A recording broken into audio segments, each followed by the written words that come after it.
it's been a fascinating ride because I see our football team now as one that really has adopted who we are. And I think more so than anything, these guys aren't adopted anymore. We've got a couple of them still that are veterans, but the bulk of this football team are guys that we recruited that have grown up in this culture, in these schemes, and these systems, and these philosophies. And it's been very encouraging because you're starting to feel the players speak the language to one another, to coaches, to family, to friends, and I think that's what you want.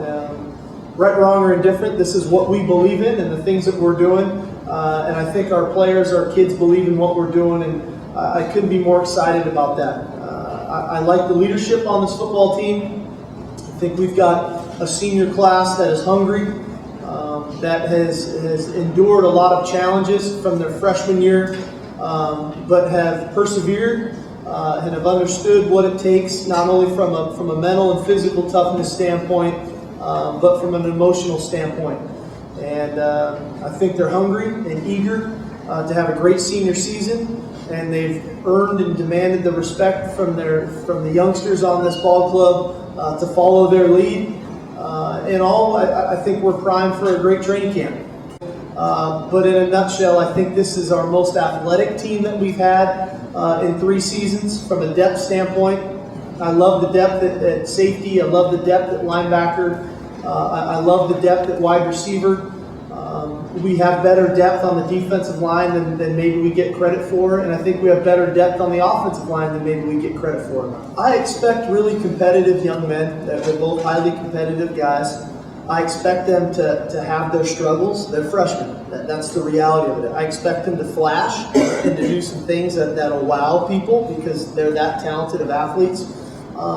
So the challenge for us is to really identify the things that they do well.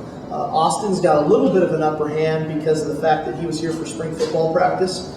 So we have a better idea of who he is, but there's a lot of things that he had to work on this summer to get ready for fall camp. With Kaysen, we have to identify the things he does well and continually get him into position to do those things that he does well so that his confidence can build and grow.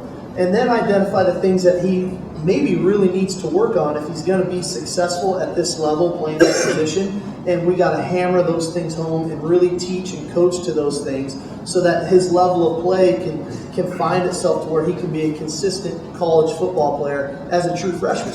It's not an easy thing to do. I think the natural thing is, a great high school player, a 5-star player just shows up and they make plays all over the field. They build to that point, and they have the mental toughness to persevere when they have those days of training camp where things don't go great. Quentin Richardson's going to try to jam the heck out of Kaysen Williams. Desmond Trufant, same thing. It's not going to be as easy as it was, but when they get through those dog days of training camp where they're struggling, they're sore, they're tired, and then they start to build and get more consistent and make those plays, that's when they grow.